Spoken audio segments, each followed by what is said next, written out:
ఎన్నికల్లో ఓటేసే వారికి గుడ్ న్యూస్. ఏంటి అది అనుకుంటున్నారా? ఓటర్ ఐడి కార్డు లేకపోయినా ఓటు వేయచ్చు. అది ఎలా ఏంటని వీడియోలో చూసేద్దాం. ఈ ఇన్ఫర్మేషన్ కనుక మీకు నచ్చినట్లయితే సబ్స్క్రైబ్ చేసుకుని లైక్ చేయండి. ఓకే, వీడియోలోకి వెళ్ళిపోదాం. ప్రస్తుతం దేశవ్యాప్తంగా సార్వత్రిక ఎన్నికల సమరం నడుస్తుంది. లోక్సభతో పాటు కొన్ని రాష్ట్రాల్లో అసెంబ్లీ ఎన్నికలు కూడా జరుగుతున్నాయి. మొత్తం 7 దశల్లో ఈసారి సార్వత్రిక ఎన్నికలు పోలింగ్ జరగనుంది. ఇందులో భాగంగానే తొలి విడత పోలింగ్ ఏప్రిల్ 19వ తేదీన కొనసాగుతుంది. ఈ నేపథ్యంలోనే ఓటు వేసేందుకు జనం పోలింగ్ స్టేషన్లకు తరలి వెళ్తున్నారు. అయితే ఓటు వేసేందుకు ఓటర్ ఐడి కార్డు తప్పనిసరిగా అవసరం ఉంటుంది. కానీ కొందరికి ఓటర్ లిస్టులో పేరు వచ్చినా ఓటర్ ఐడి కార్డు మాత్రం జారీ కాదు. దీంతో వారు తమకు ఓటు హక్కు లేదని భావించి ఓటు వేయకుండా ఉంటారు. దీంతో ఓటింగ్ శాతం తగ్గుతుంది. అయితే ఓటర్ లిస్టులో పేరు చెక్ చేసుకుని ఒకవేళ అందులో పేరు ఉంటే ఓటర్ ఐడి కార్డు లేకుండా ఓటు వేసేందుకు అవకాశం ఉంటుంది.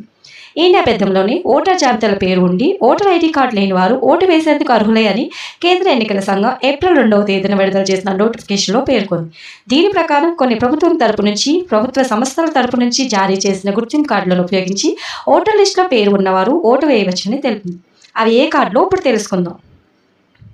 Aadhaar card, driving licence, PAN card, Mahatma Gandhi జాతీయ ఉపాధి హామీ పథక జాబ్ కార్డ్, ఏదైనా బ్యాంక్ కానీ పోస్ట్ ఆఫీస్ కానీ జారీ చేసిన పాస్బుక్, కేంద్ర కార్మిక శాఖ జారీ చేసిన health insurance smart card, national population register, Bharat passport, ఫోటోగ్రఫీతో కూడిన పెన్షన్ డాక్యుమెంట్, ప్రభుత్వ అధికారులకు సంబంధించి ఫోటోగ్రాఫ్తో కూడిన సర్వీస్ గుర్తింపు కార్డులు, ఎంపీ, ఎమ్మెల్యే, ఎమ్మెల్సీలకు ఇచ్చిన అధికారిక గుర్తింపు కార్డులు, కేంద్ర సామాజిక న్యాయ సాధికారిక మంత్రిత్వ శాఖ నుంచి జారీ చేసిన యూనిక్ డిజబిలిటీ గుర్తింపు కార్డు.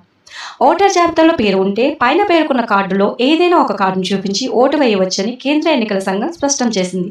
ఇందుకోసం ముందుగా ఓటర్ లిస్టులో పేరు ఉందా లేదా చూసుకోవాలి. ఓటర్ జాబితాలో పేరు చెక్ చేసుకోవడం ఎలా?